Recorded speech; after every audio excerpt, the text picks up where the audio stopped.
Welcome, everybody, to the Rugby Scoop podcast, your go-to podcast for all rugby news, latest developments, breaking news, anything related to rugby. I'm not by myself as usual. I've got the infamous, the potentially greatest panelists in the world over when it comes to footy. I've got Hugh Griffin, the gardener, all the way in the UK. I've got Vuyo Zanga, former Blitzbokker, Sevens coach, South Africa, Kenya, Russia, you name it. He's been everywhere, currently based in SA. And we're waiting for the Bloemfontein man, the great college specialist, Mr. Weatherman, Jade Craig. Anyway, Griff, how are things going? Your team, too much grapes, over the weekend? Not enough wine. How are you doing? There's never enough wine, Scoop, never enough. I'm doing good. I'm looking forward to reminding the English fans listening that there was a game that was lost yesterday. There wasn't just a fracas after the game. There was a game that preceded it. And unfortunately, their team did lose. I'm looking forward to getting into that. Never one to hold back when it comes to English footy.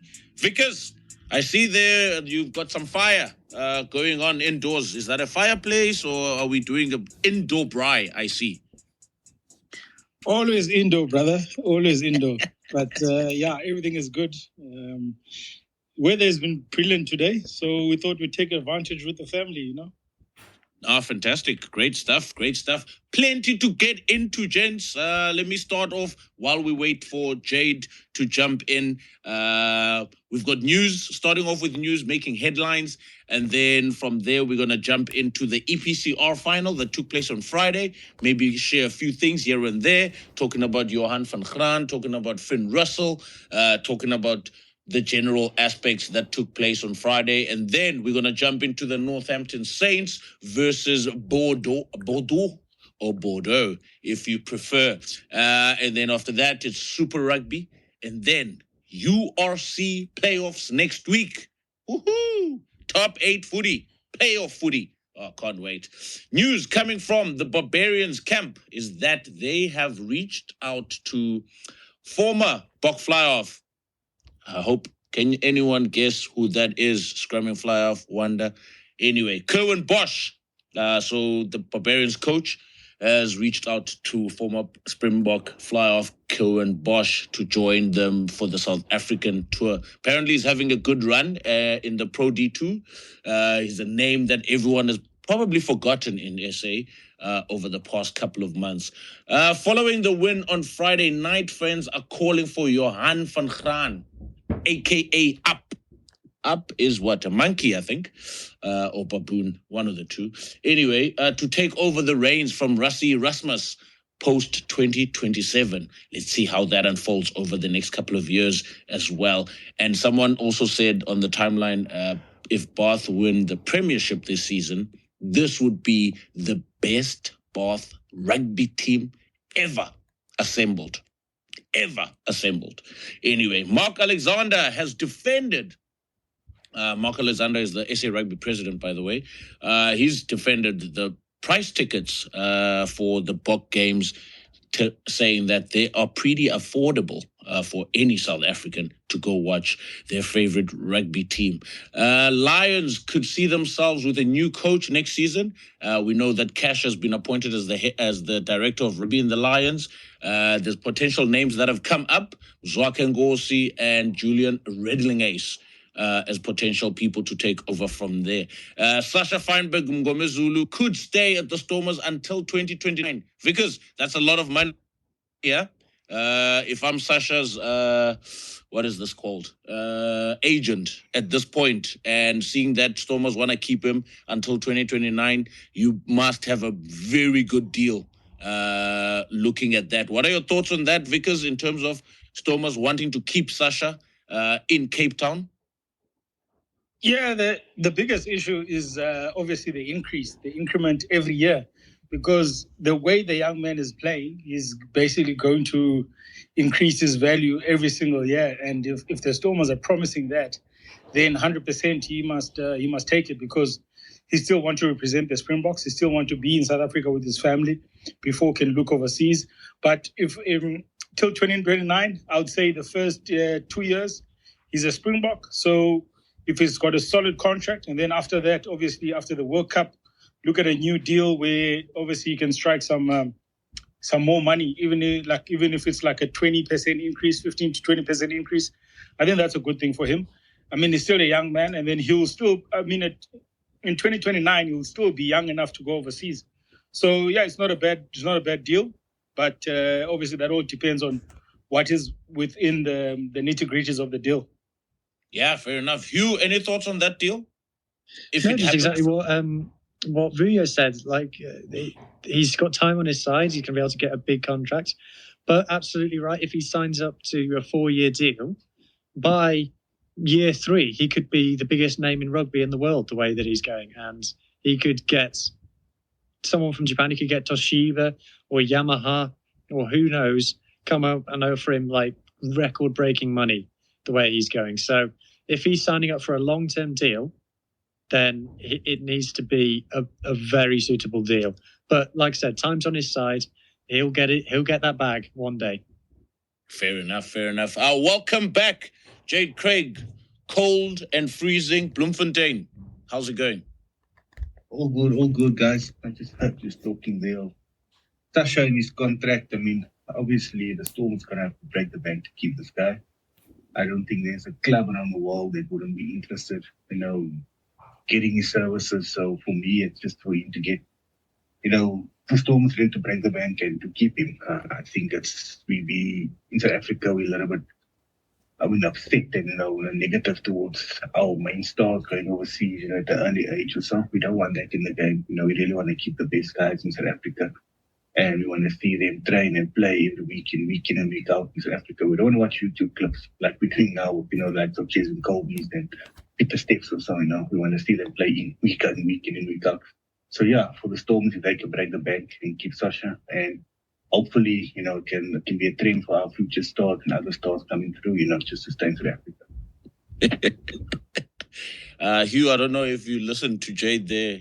We, ours, quite interesting. How we framed. My stars and text number is. Anyway, moving along. Club World Cup set for 2028. This World Cup sees 7 Super Rugby teams, 8 Championship Cup teams, 1 Japanese League 1 team.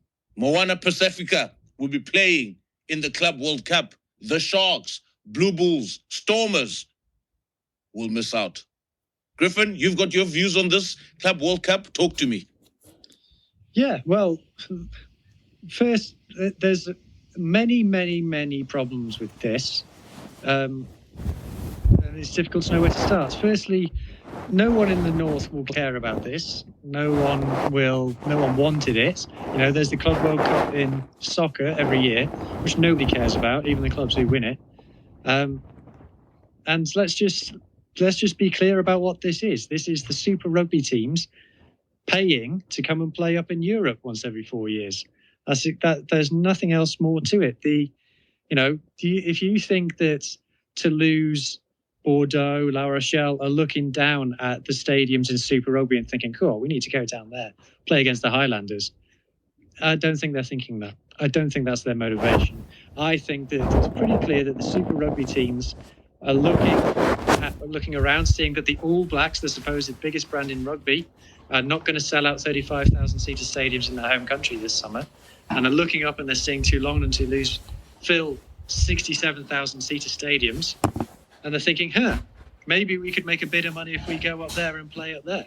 So that's what's going on here. That's why there's 7 Super Rugby teams coming up north. We already know that the first 2 iterations of this competition are going to be played in Europe. Guys, follow the money.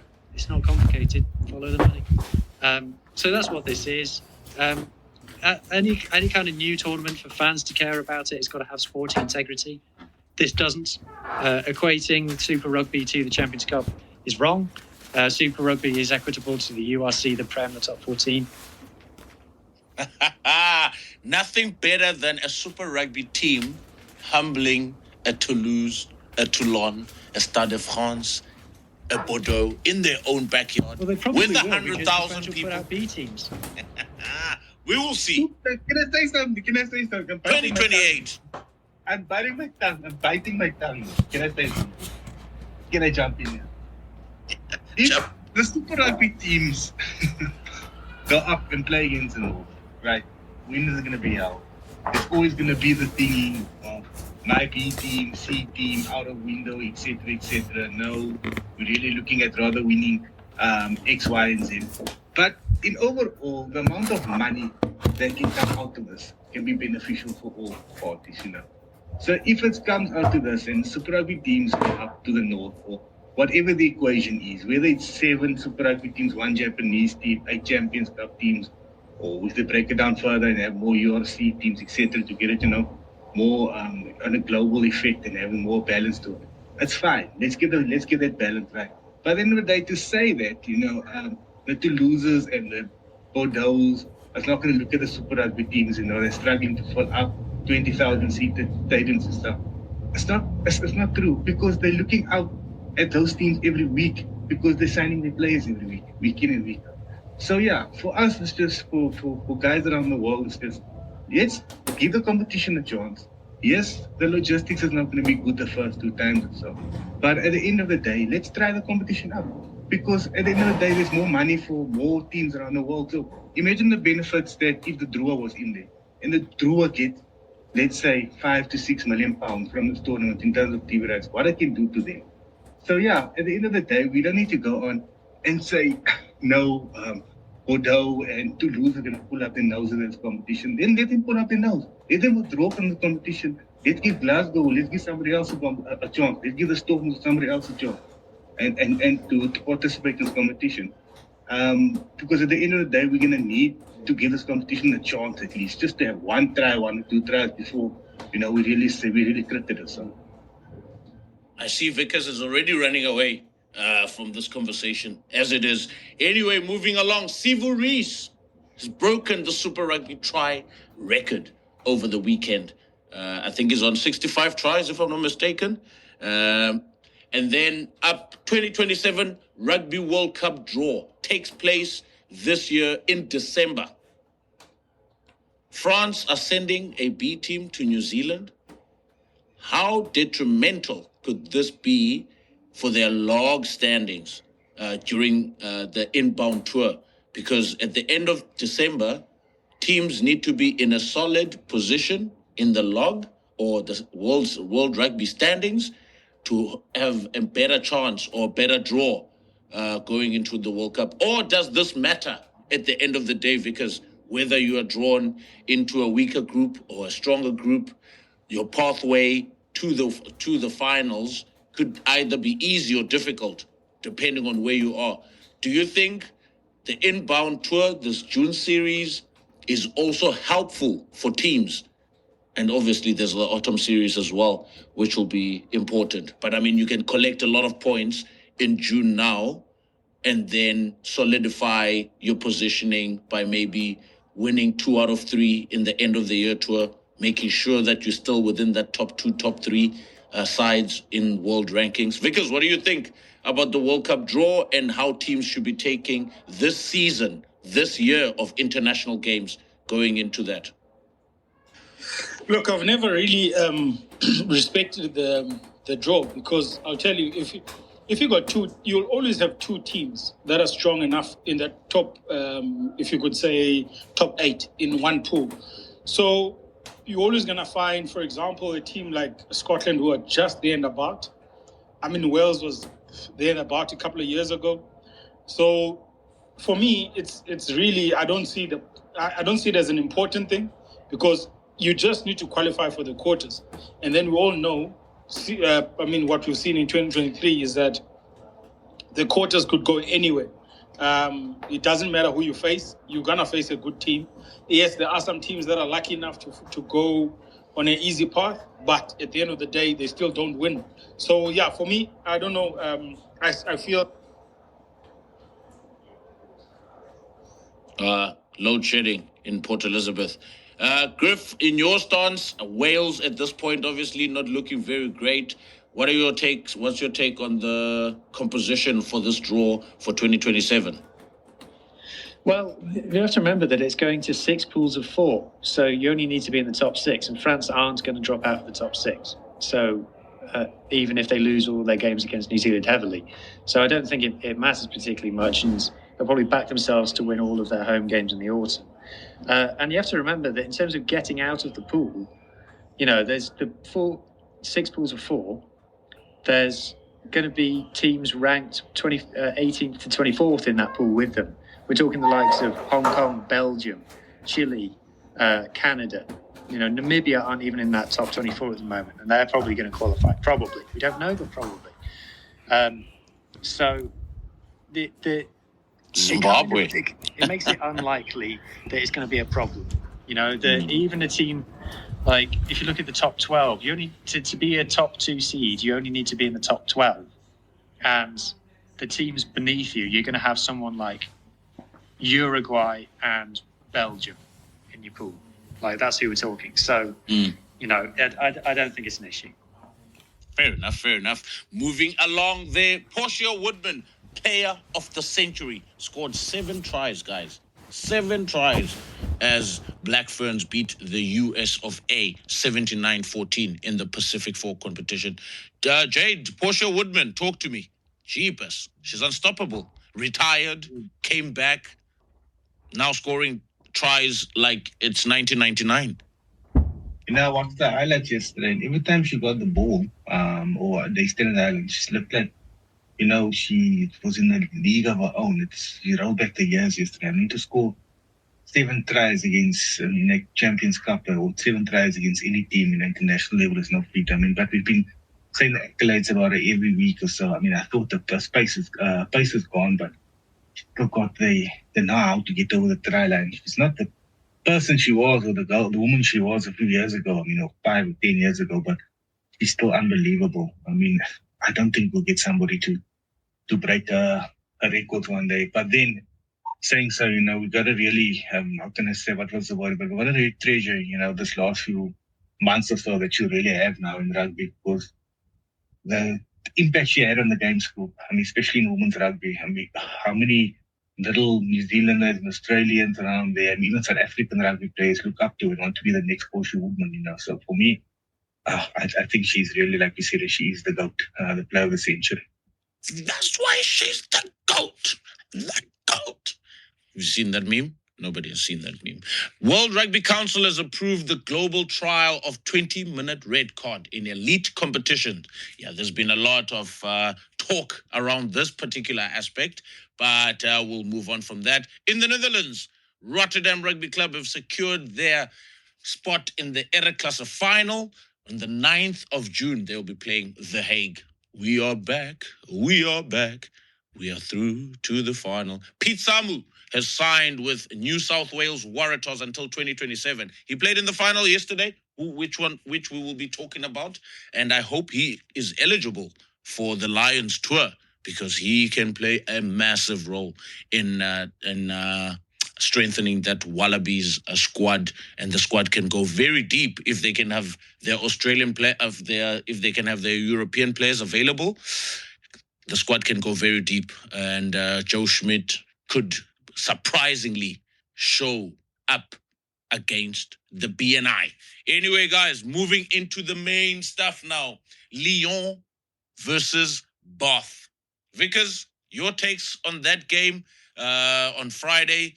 What are your thoughts? And obviously, what was what was a standout moments for you in that game? And what are your thoughts? Finn Russell, Hugh, is this the first time Finn Russell has won an accolade, by the way? No, he won he won the Pro 12 in 2015.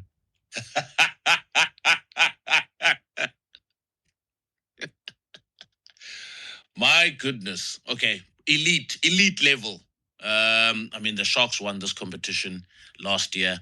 So it says a lot about this competition on its own. Vickers, your thoughts on this competition, and what do you think of Lyon versus Bath? Can you guys hear me? Yes, sir. Yeah, so I think, look, if you look at the game, I only caught the second half. I was away and only managed to catch the second half, but I saw a couple of highlights from the first half. I thought Bath controlled the game quite well. I thought they fought in a lot of the scraps.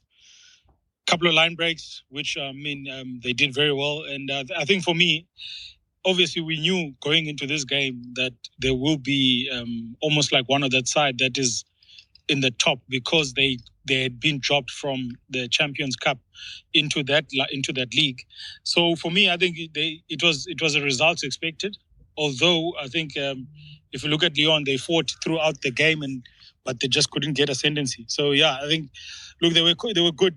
I think Bath deserved the win. Obviously, you talked about Scoop. You talked about Van Gaal earlier, who has actually worked for South Africa before under Rassie.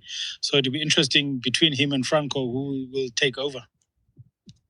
Yeah, interesting conversation there, especially about Johan van Gaal. I know Dave Williams was also part of this Bath team, I think a season or two ago, before he got called back into the Sharks camp.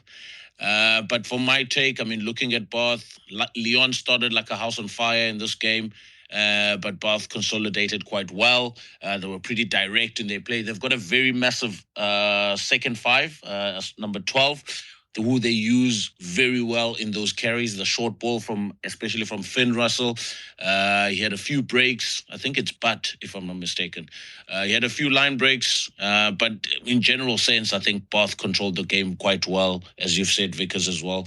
I don't know, man. Lyon probably struggled a bit after that first 10 minutes of high tempo, quick phase play, and then Bath kind of slowed things down, but they scored quite early, Lyon, and then Bath came back nicely, started playing in the right areas of the game. Finn Russell with nice touches here and there, kicking quite well as well behind the defensive lines.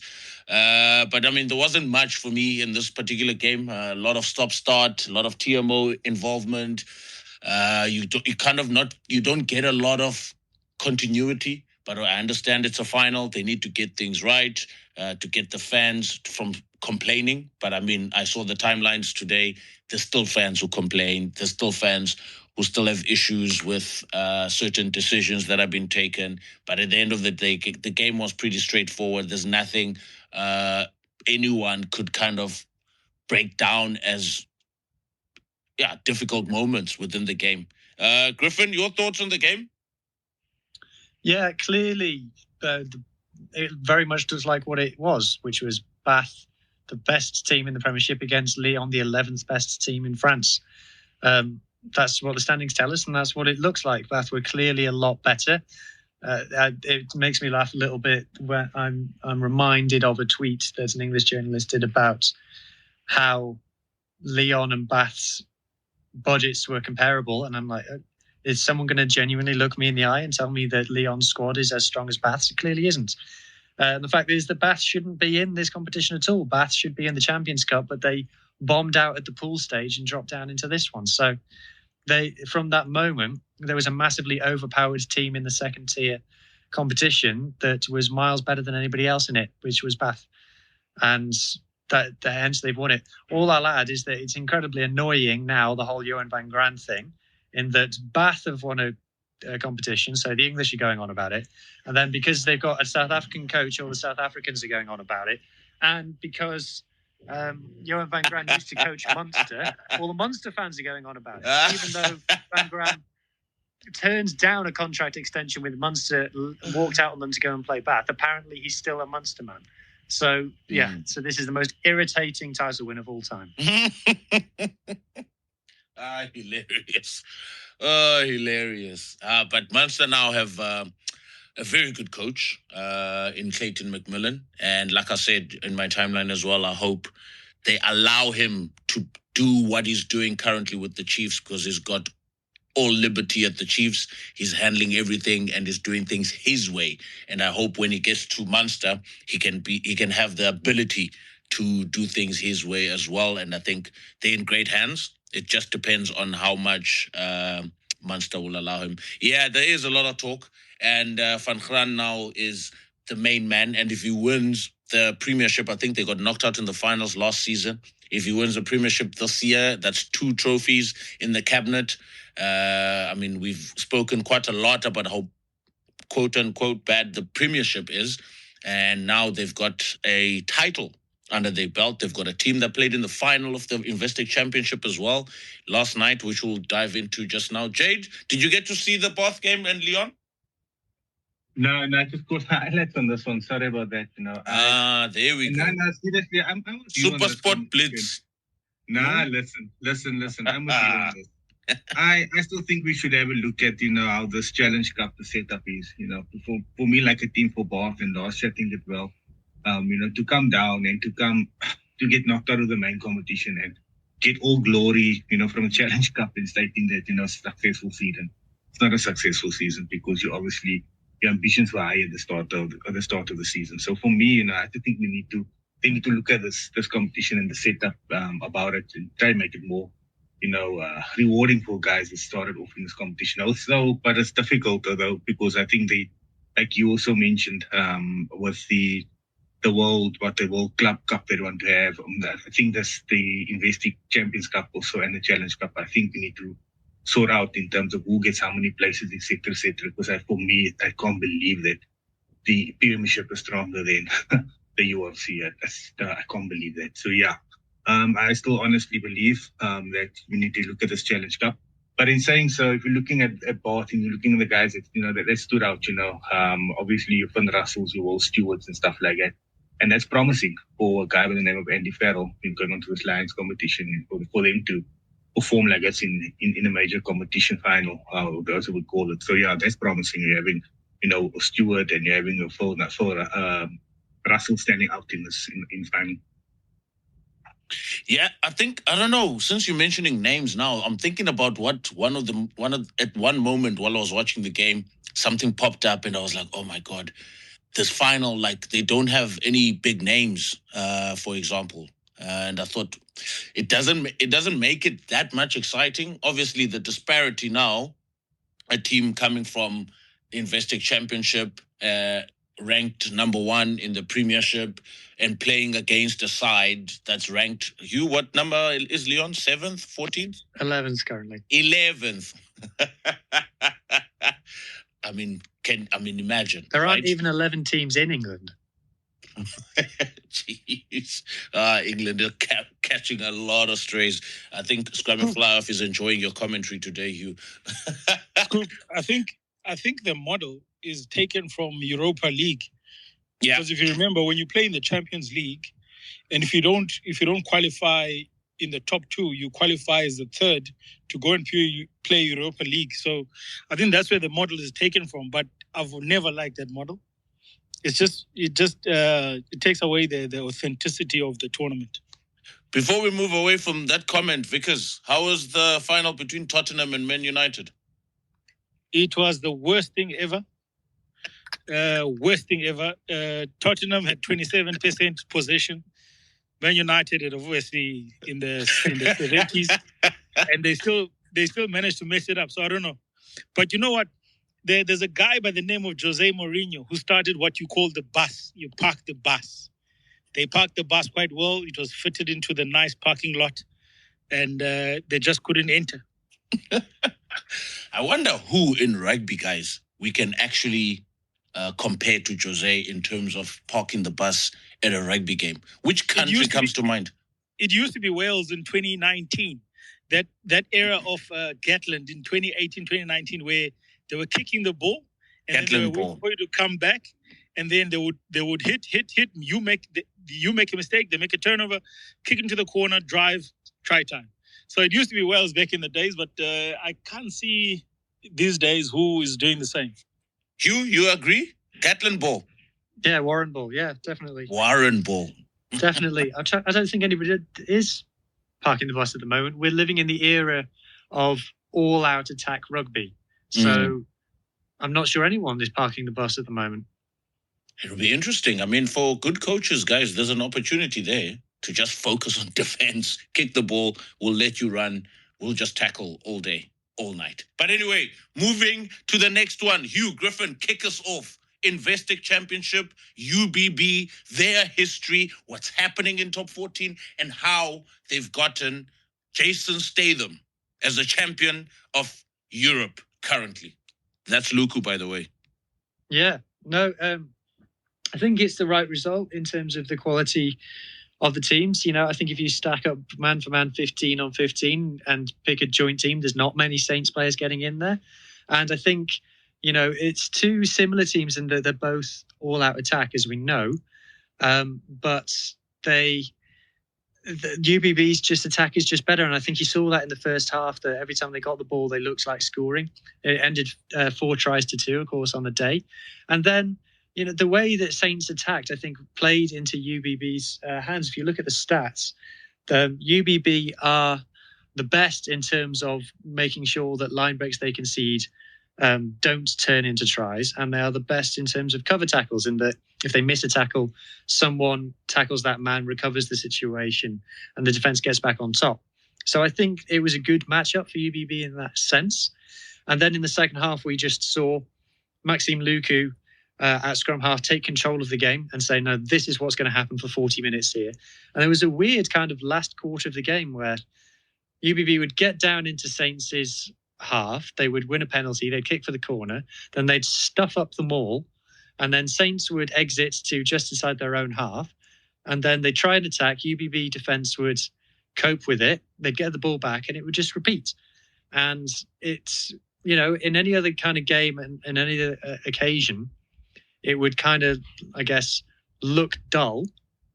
But because it's a final and it's finals footy, Luku was like, no, we're ahead. And because we're the team that's in the lead, we don't need to play a different way. And, you know, to be fair, if, even one of those, 4 driving mauls that they got wrong, they either dropped the ball or got held up or what have you, they get another score there. We're talking about a 35 points to 20 win, which is pretty comfortable. You know, you'd almost go as far as calling that one-sided, and that's with Jalibert missing a couple of conversions as well. So I think if UBB had scored 40 points in this game, it wouldn't have been unfair. So it's nice, and it's great for that club. I think UBB now can be in the conversation to call themselves the biggest club in world rugby with the attendances they get, 32,000 every week. No one's getting that elsewhere in the world. And it's just nice to have the bit of variety, and I'm so happy for the UBB fans. They're one of those fan bases, you know, you get some fan bases are always talking about the others, always focusing on their rivals. UBB fans don't care. They only care about UBB, and that's what makes them happy. And I love that. And just the way they play rugby is a joy to watch. So, and I think there's a lot of players who have been written off by a lot of people who play for UBB who are now can say, tell my trophy cabinet about it. One more comment, Griff. When you taste the wine from Bordeaux, what does it taste like? Well, Bordeaux the Bordeaux grape is quite a fancy wine. You know, you can be spending a couple of quid there, and it just tastes like victory, Scoop. That's what it tastes like. It's perfect, mate. Scoop, it's perfect. Even South Africa is getting grapes from Bordeaux to come and make what they call the Syrah or the Malbec. So because speaking like a wine connoisseur here, huh? Always, brother, always. The Scoop guys, we've got wine connoisseurs, we've got statsman, we've got gardeners, we've got the weatherman. I mean, guys, what more do you need? I've actually got a Western Cape red wine in the kitchen right now waiting for me. Listen to this. What more do you need, guys? Come to the Scoop, and it's where it's at. Another thing, Griff, man, that happened for me, or maybe let me put this one on Vickers.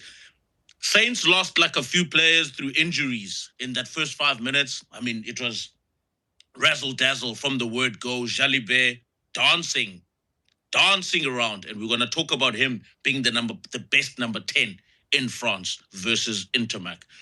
But I think that disrupted a bit of what Saints had planned for the game. But Saints' game plan was pretty, as you said as well. I noticed the same thing. They used the same game plan they played against Leinster, which was, I think, then what UBB did was analyze a lot of how they played. But I mean, Saints were not far off at times, but their game plan with Alex Mitchell playing one side, coming around the corner with the forwards, and then bringing it back again, switching up play, which was predictable. We saw them doing it against Leinster, but it didn't pay off this time around against UBB, who did their homework very well on D. But what do you think of the Saints in general, losing key players out? But, I mean, how do they play? And obviously, what do you think of UBB as well? Yeah, look, I think Scoop, they losing. I think was at 12. I think it was at 12. They lost in that first couple of minutes. I think, like you said, losing those key players within the start of the game. I think Fairbanks as well, if I'm not mistaken. Yes. Yes. So I think, look, it's always going to disrupt everything. But as a professional side, you should always have a backup plan for any player that loses, especially if you're going to use the same game plan throughout. Doesn't matter who's on the pitch. So I think it's a matter of if the coaches maybe changed the strategy once they started seeing that they lost one of their best players in the air, and maybe with a strong ball carrier. So they should have maybe just changed the plan a little bit. But Alex Mitchell, I think, look, he's actually, we can't argue. He's probably the best 9 in England, and he controlled the game quite nicely as well from his foot. So, yeah, it's just small things, man. Like you said, disruption. Once you lose, especially once you lose key players in the first few minutes of the game, you will sort of sit back and then you try to figure out what you're going to do next. Yeah, no, fair enough. Jade, are we going to call you Blitz, Jade, or this one? No. Blitz, Jade. No, to add on to Vuyo there, I mean, just like I felt for North End. So after they scored that try, I mean, they had to reshuffle that back three because they had Furbank that they lost and that was Ram. That was basically off in the first, 7-8 minutes or so. And for me, that's a big adjustment into a final, going into a final. I think North End, like we all said it, they played the final against Leinster, and we all knew that, there was a big possibility that Bodo would rout them, and just rumble them. And at the start of the game, we felt that could happen. We knew that this UBB team is going to win this competition one day. It was just a matter, when, not if, because the quality of players they had and at the disposal. I mean, you're looking at the guys like Bilo Biray, what the player is. I mean, surely he's putting his hand up and in contention for World Player of the Year, with the likes of Ori Savia at the end of the year. He's been brilliant. Looking at, like you and Vuyo's mentioned, Jalebe and Locos. I mean, they played second fiddle almost all of their career to the likes of Ponte and Tama. For them to get the limelight and the spotlight on them, they deserve the feat. So I feel, although North End for me, they tried to carry the ball more. They had more carries, to me, they seemed like they had more post-contact meters or so. But every time that back line of UBB got the ball and you had Pinot and Willowberry and Burrows in space, you knew something was going to happen. You just had a feeling that the Saints couldn't contain them. So I think at the end of the day, I mean, in terms of rugby, in terms of how this UBB team has come, I think you posted a awesome story there of how this team formed, how the investors, got into them. And I would just like you just to give a little background on that, with DZ's post and how they got their form, how they got in. I mean, they basically came and they replaced the like of La Rochelle and, Toulon, as to be contesting and competing with Toulouse on a weekly basis. Yes, last year they had a final against Toulouse. They got 50 or so against it. They beat Toulouse in the semi-final. Now they beat the Saints in the final. I think they were the champions. And for guys in that team, your cult heroes, your Bento Mafumas, your Locos, your Pitsamo, that I felt they had a quiet game yesterday, your Petties, all of those guys, cult heroes in that team, week in, week out, they've just been coming on, doing their thing every week. The likes of Pinot and Louis Boudreau has been getting the accolade scoring, but for these guys up front, I think even the guy that represented Tonga, had played for the Brumbies, what's his name? Coleman. Because for somebody like that, it's been a real journeyman to end up in getting a European Championship at the end of the day, which is the pinnacle of the sport in the Northern Hemisphere. I think is well deserved, and I really hats off to the soul, to the club and the way they started and the way they formed. But could you just give a small background that on how the investors got into this? Yeah, so I'm actually going to find out a bit more about this a bit later on when I talk to someone about it. But basically, this club didn't exist 20 years ago. So it's a merger. It's called Union Bordeaux-Bergler, right? It's a union between Bordeaux and Bergler, it was two clubs. Now, elsewhere in the world, merger is like a dirty word. It's like a sign of failure. Whereas in France, it's kind of seen as better to succeed together than fail alone. So it's not common, but you do see mergers between clubs happen. I think La Rochelle is the result of a merger at some point in their history. Stade Francais and Racing nearly merged a few years ago, and that's still being rumoured now. So that's how that club kind of came about, and they were in the Pro D2, so they got promoted 2011. I think they won the Pro D2 final to get promoted, and they've been in like that. So you'd be surprised how many we think of as big French teams kind of have a story like that. Toulon and Racing are two other teams, La Rochelle as well, who only got promoted in the last 15 to 20 years into the top 14 and now gone on to win the European Cup. I think in France, the Cup is seen as easier to win than the league, which I think is probably fair, which is why we've seen like La Rochelle won back-to-back Cups, but have never won the league. But UBB, they're just all about accessibility. They obviously play a great brand of rugby, and they make their tickets are cheap. They've got a huge stadium that they fill out. They put on a great show. Their social media is next level. They're just all about just making the people of the place happy by how they play rugby and the kind of the products they give to their fans, which is affordable, it's enjoyable, and there's lots of it. And it's just, like I said, it's just a great story, and it's a great club. It's a happy club that everyone there wants to have a smile on their face. They don't worry about other people.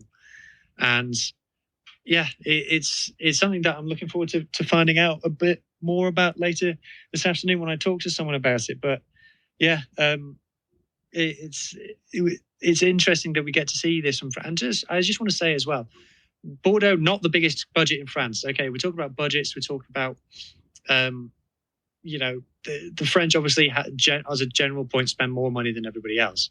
But I think Bordeaux is not even the second biggest budget in France. So they've just done it. They haven't got the deepest squad, honestly. I think the 23 that they put out yesterday is their best 23. Once you start going below that, it really starts to get not great. But they've made it happen. They've managed to get their best 23 out on a day that matters. And now, we saw yesterday there was 20,000 fans in a park in Bordeaux all watching on a big screen. Mm-hmm. This is the kind of things that you don't see elsewhere in rugby. No, fair. Anyone thinking about mergers? Western Stormers, Boland, what other team is there? Southwestern Districts and Western Province. Bring back the Cats. The Cats, the Cats. Lions and Cheetahs. Even Border and Sharks was called Coastal Sharks. Coastal Sharks back in the days. Here we are, but everyone went, no, scrap it. Get rid of the dinosaur, the museum. Anyway, moving along. Jade, Luku, or DuPont? No, guys, come on. Honestly, I mean, DuPont has had his height down south, but I think Luku's been... Honestly, if Duku played for any other country in the world, I mean, he would be... I'd have more caps. I'd have more... I wouldn't say caps. Let's say minutes. I'd have more minutes, But for me, I still think DuPont's better than Luku in terms of... And then Luku's not a bad scrum off, Luku's a traditional, typical French scrum off. One that kicks the balls, one that controls the game, takes the game like a Morgan Parra, like those guys were. But for me, I could think, although he gets a lot of hate down stuff, no. I think DuPont's ahead of Luku in this, but Luku's not a bad player. He's not a bad player. He's a quality nine. She's a Paris playing behind DuPont at the moment. Griffin, Jalibert, or Intermac? So Untermack's got more BMT, I think I would say. He's been there, done that, won more trophies. But, as I've said previously on this podcast, Intermac's not been the same player since he's done his ACL. And I think the other thing that he's got better than Jalibert is his defence, his front-on defence. We need to start talking about different kinds of defence, and his front-on in the line defence is better than Jalibert's. I think Jalibert would admit to that. But everything else, here, now, today, in 2025, the ball-in-hand stats between Jalibert and Intermac is no comparison. Jalibert is levels above. And, this isn't just me being biased or anything, but, if you check the receipts, if you check my tweets from pre-2023, I was all about Intermac and his ball in hands and what he brought and what he was able to do, the razzle-dazzle. I'm sorry, since his ACL, he's not been the same. Whereas Jalibert has just gone up and up and up. And what we're seeing now from this player, I've watched him all season, the top 14. We are witnessing a masterclass, a masterpiece of a season from Mathieu Jalibert. They call him the maestro in France.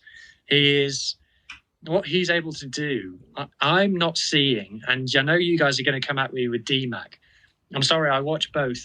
No 10 in the world is playing like Mathieu Jalibert right now. And it might just be a purple patch. It might just be that he's peaked this season. But what a peak. And right now, I don't understand how France can constantly continue to ignore a talent of this level, a star that's shining this bright, because at the moment he's achieving on a level that no other fly half in the world, ball in hand, is able to match right here as we speak now in 2025. Vickers, are you listening to this? With a Feinberg Ngomezulu in Cape Town, talk to me. Jalibert, the best first 5'8" in the world.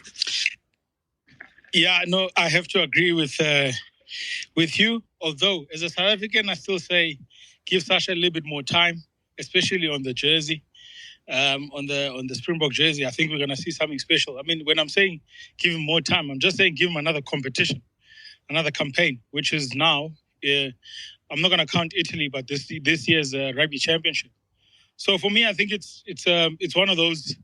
It just depends how you see it. But if you notice, they have similarities though in terms of just how they move on attack. But we all know Sacha is a better tackler than Jalibert. So still early days, of course. But I think for me, Sacha just needs a little bit more time on the 10 in international stage. Interesting. Jade is an All Black. Josh Jacob, Ruben Love, D-Mac. Talk to me. No, man. Let's give respect to Jalibert. He's been good for UBB this year. And, I mean, there's been multiple occasions where we've seen D-Mac move to fullback in Super Rugby with Josh Jacob coming on at 10 or starting at 10. And you've seen actually, this Chiefs doing better. But there's been a few times that D-Mac started at 10 and just blew up opposition away. D-Mac's been good this season, but I think, Jalibert's been, I would say, a tad more consistent than D-Mac. But let's see. Can I answer this question maybe in 4 weeks' time when we get to the final stages of Super Rugby, then we can make a fair comparison, because Jalibert's won the competition in the main, and on the big stage. He's won his final. He stood out there. So, to make this comparison now with D-Mac, it's only been at, we've seen him at pool stage level or group stage level. It's really not fair with, on Jalibert and D-Mac. So let's see. But yeah, Scoopy, speaking of Jalibert and D-Mac, the playoff, that's been standout for me, the season so far in terms of driving the team and getting a team going forward has been your boy, Ruben Love, actually. I think, we can't write off what he's done for the Canes, but yeah, we'll get to that later. But let's see, when we get to finals footy, is there a playoff in Super Rugby matches, Jalibert? Fair points. You have to win big game, big matches, big competitions, and the European Cup or Investec Championship was one of those big moments. And I watched Jalibert this morning, and I thought to myself, great footwork, Good ball skills as well, good vision. I mean, he had a basketball pass to be thrown for that first try as well. Dancing around defenders, right, inside out, right, good left and right foot, good hip movement as well. He also has very good vision. Which I was very impressed with. I mean, to be honest, Intermark, he came onto the scene back in 2021 in terms of lighting up the world. And obviously, one of those standout moments was that All Black game, which was coached by Ian Foster. We're not going to get into that. But yeah, and then since then, I don't know, he's been on and off. And France also didn't kind of go guns blazing in the Six Nations. I mean, I think France had a very good side in the past since post-COVID, and they could have actually won Six Nations for the past 3 to 4 years with the squad that they have and the players that they've had. So it's a pity that they've only managed to win it twice. But Jalibert not being in that French team over these past, or a consistent member, rather, yeah, it's really, I don't know. It's mind-boggling, to be honest. But nonetheless, moving on now to Super Rugby 2025 Pacific. Jade, Hurricanes doing very well, but Chiefs over Moana. Everyone was looking forward to this. Everyone was waiting for an upset. Ardie can't do it week in, week out, and maintain the type of effort, input. It can also be heavy on his shoulders because they faced a really determined Chiefs side on Saturday and a stacked Chiefs side from 1 to 23. They had a strong bench coming on. There was no way Moana were going to survive back-to-back performances like that. Talk to me about this game. Talk to me about the Chiefs. Talk to me about Moana Pacifica. Yeah, I mean, we all feel that Moana was punching above their weight this season, with the roster they have in terms of depth, if you're looking at the other teams. But what's been standing out for Moana this season has been the loose forward trio with Miracle, Failangi, and Ardie Savia. Especially those two, they've been outstanding. Ardie's been the player of the year, and I think Miracle, Failangi, if he was in the top 5 this season, we wouldn't be surprised, if it was really a top 5. Still, but they got blitzed. They got blown away by that Chiefs performance, especially the way they loses were so direct. Satiti, Simon Parker, who I believe is this guy's going to be an All Black. I honestly, I think he is the onside 6 for the All Black. He's big, he's physical, he can play, he's got that ball handling skills, he reads the game, he's quick. So I think he's the one to look at in terms of being a bolter for the All Blacks in terms of that 6th position this year. But he's been absolutely brilliant. And I think for the Chiefs and Clayton McMillan, like you said, once the fans get excited, because that's what Clayton McMillan can do. We've seen that from the Chiefs a few years ago back in Super Rugby, where they just came to the Stormers and put 60 on them in the quarterfinal, out of nowhere. We thought that was going to be tight, but they were just brilliant on the day. That's what you get from the Chiefs. If they click from minute 1 to 80, they can put this kind of score on. And you cannot allow them to play rugby. You can't stop them on the day because the 50-50 passes are sticking. Their crossfield kicks are sticking. Their chips through this kicking are sticking. They're getting 50-22. They're getting the bounce for the ball. Their scrums are strong. Their lineouts are strong. So, on the day, I don't think one had an answer to them.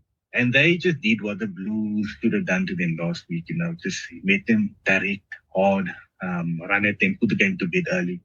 Moana as a team, as soon as you give them a sniff in that second half, they come back. If you're trailing by, or if they're leading you by a few points, or they're behind, that they're trailing by a few points, they're going to come back and they're going to hurt you.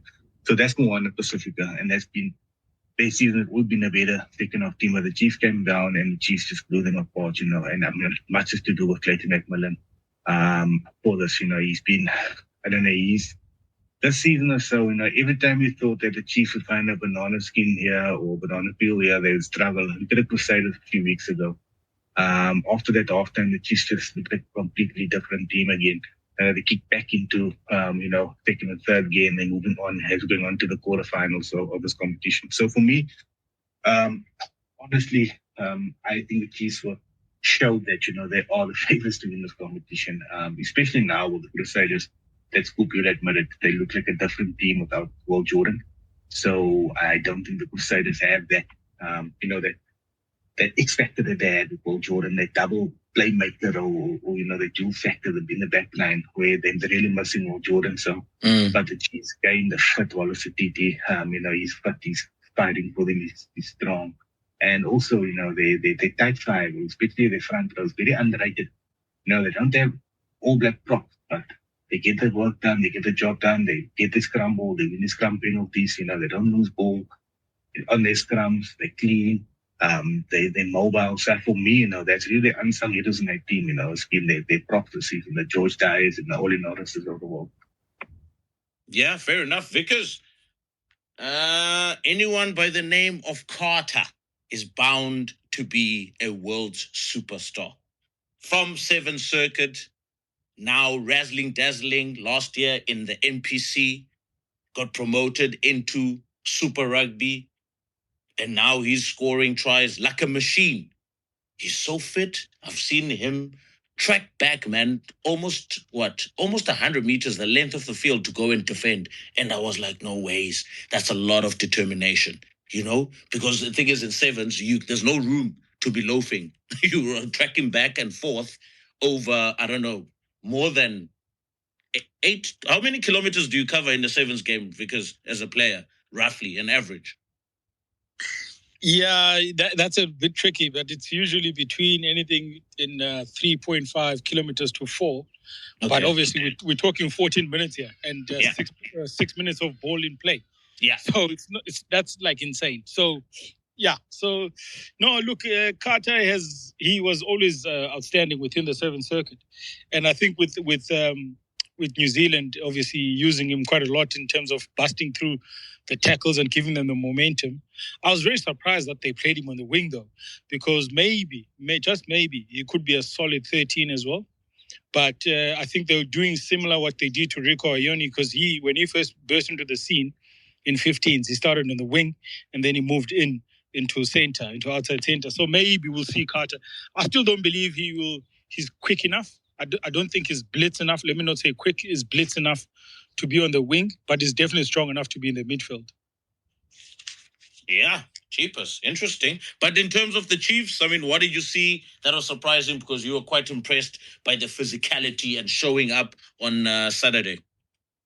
Yeah, Scoop. We spoke about it. I think they took the N1 route, the direct route. As Eddie Jones normally says, we're not going to go knocking around at the back. We're going to come through the front door.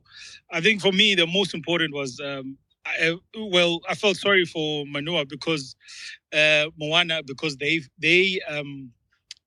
won the previous weekend. So it told the Chiefs that if you guys are not going to be up for it, this team is going to come for you. And you could see that from minute one, the focus was excellent.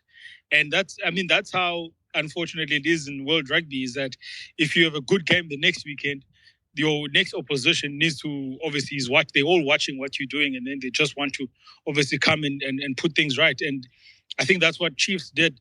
We saw them just busting through. They were using their forwards quite a lot. Yeah, they played the width game. We saw a couple of skip passes onto the touchline, so they could see that Moana was a bit congested in the middle in terms of defense. So they started throwing out some skip passes, which worked quite well. They were getting a lot of momentum on the touchlines. But again, the ball goes to the touchline and then it comes back. It just comes back to a barring forwards playing Blue Bulls rugby. So, yeah, it was impressive by the Chiefs. And I think it was, like we said, it was a clinical performance. And as a coach, we always talk about the perfect game. And I think for the Chiefs, this was a perfect game. Ooh, the perfect game, Hugh, against your Moana. Talk to me. Yeah, tough watch, wasn't it? Tough watch. You had the hope. Look, it was a tough run in for Moana because they beat the Blues, but then they had to go away to the Chiefs. And I think, are they away or at home to the Canes as well next week? So, it's going to be difficult for them to get back up for that. You thought that they might not win again, but maybe you didn't see that coming. I think that speaks to a team that maybe doesn't have it in the tank to just go week in, week out. And it also speaks to how you can have seasons as teams where you kind of catch people out because people aren't expecting you to be good. You know, Moana have been not troubling the playoff places in their first 2 years of existence. And now they come into this season and they are, which just means that the Chiefs had to take them seriously. And they absolutely did that. And I think, I don't know if Moana's head's dropped, but as more and more far back that you start falling, sometimes you take more and more risks. You maybe go away from your processes because they haven't been working, and things just get worse and worse. So, yeah, tough watch as someone who wanted Moana to do well. But Chiefs, hell of a team. And they're up there amongst the favourites for the title with the Crusaders. Now, just going on to next weekend, the Crusaders have to go to Canberra to play the Brumbies. That's a big game. Looking forward to that. Oof, yeah, definitely, because they have to beat the Brumbies because they want to host a home semi-final as well. And I was just thinking about Hurricanes, me to Moana. Moana need to beat the Canes. Canes also want to stay in the competition or in the playoffs. Blues go to Waratahs, or Waratahs come to Blues, one of the two. And Blues need to win as well. So final week next week is going to be insane. The Canes are through, so the Canes, they're comfortable. They through. So there's only one spot left between the Waratahs, the Blues, and Moana. So typically, if Moana wins next week against Blues, they'll need to get a bonus point as well, because there's a big possibility that the Blues can get a bonus point against the Target Town. Fair enough. Yeah, so they need to get a bonus point as well, you know. It's going to be a tough offer for them to really go, but it just depends on the Canes, you know, how they turn up. And if there is a team that's beaten the Canes, you know, 2 or 3 times before, it's been Moana Pacific. But I also want Ardie Savea to rest now. He's had way too much footy. I mean, you can see against the Chiefs there to take him out at halftime. That's a lot of footy. That's a lot of rugby on his shoulders as well, mentally, physically, and also playing for a team that's getting pumped by 80 or whatever the scoreline was. That's very difficult. Vickers, you wanted to jump in there? No, I wanted to just make a comment about Manu. Whenever I think about Manu Samoa, I think about Moana Pacifica. So, yeah, it's just a comment that it's the same team to me. Fair enough. Jade, we won't jump into the Canes. Let's wait and see what transpires next week because it's very difficult games. Now, before we go, the most important weekend for URC. The predictions, gentlemen. Playoffs. We're starting on Friday. Glasgow Warriors and the Stormers. We had our fair share last week. Are we still sticking to our calls? This is the final call. Hugh, starting off with you. Glasgow Stormers, Friday night, 8:35. CAT. Glasgow by 12. Oh, jeepers. Not mincing your words at all. Vickers? I'm going Glasgow by 20. 20? Yeah. Jade? Nah, I think Glasgow will be by 2 scores. So it will be between 18 and 14, thereabout. Oh, I'll go Stormers, actually. How's about the Stormers? 18-15 win. Yeah, just one of those grueling, tough, forward physical confrontation, depending on a boot. Hugh, you spoke about Mani Libok missing a lot of kicks last time these two teams met in a playoffs. So, yeah, this time around, they don't want to mince or Mickey Mouse or fool around. They're going to be confrontational. Their forward pack needs to show up. They've got Springboks in that forward pack. They've got Springboks in that back line. They really need to show up, the Stormers. I don't know if Glasgow will have full complement of their players, understanding that there's British and Irish Lions camps every now and again. So let's see. But I'll go Stormers, guys, by 3. 15-18, something around there. Then we move on to Saturday.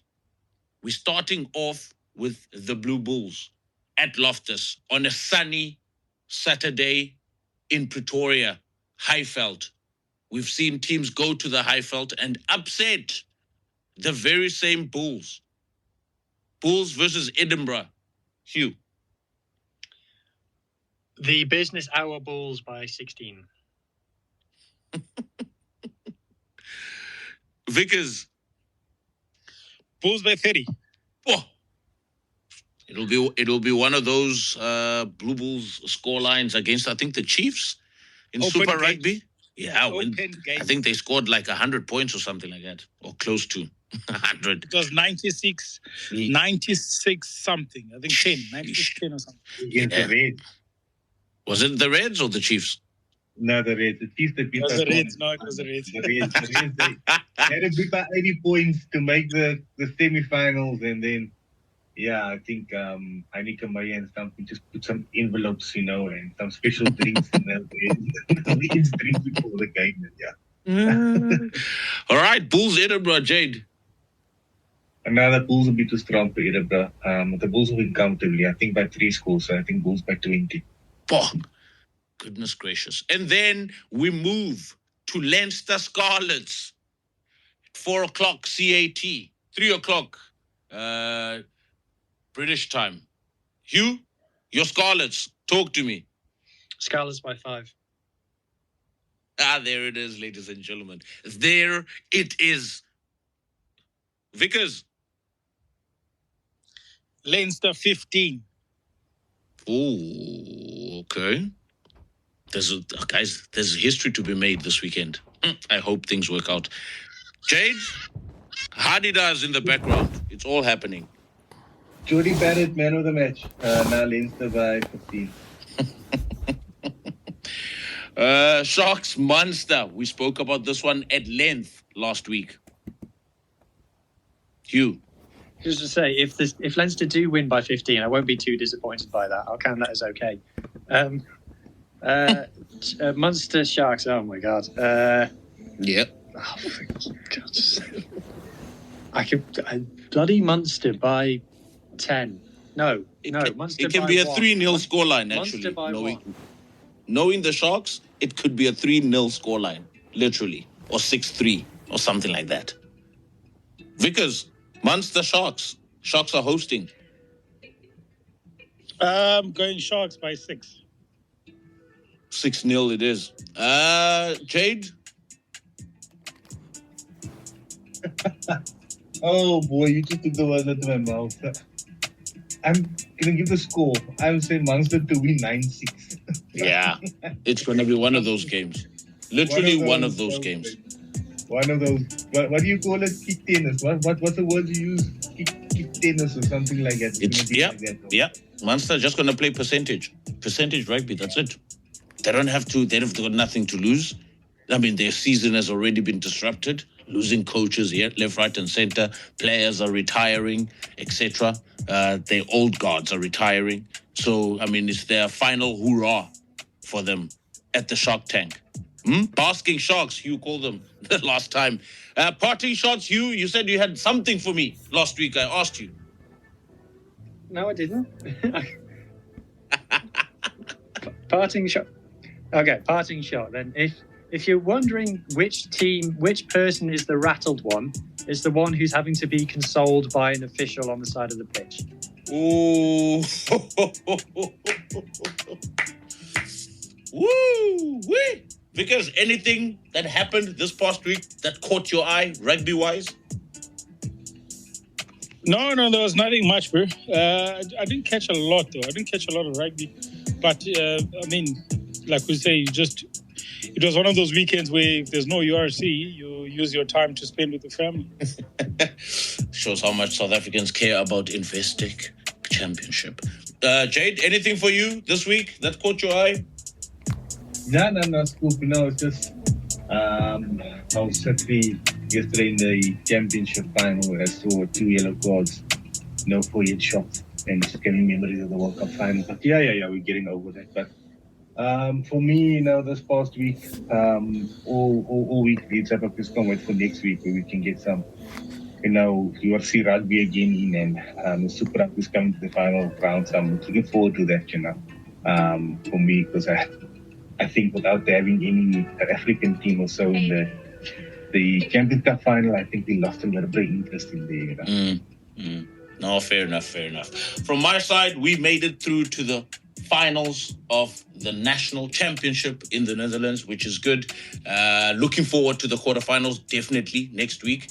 But I will be traveling to Greece next weekend, so I will be reporting live from the beach with a pina colada in my other hand.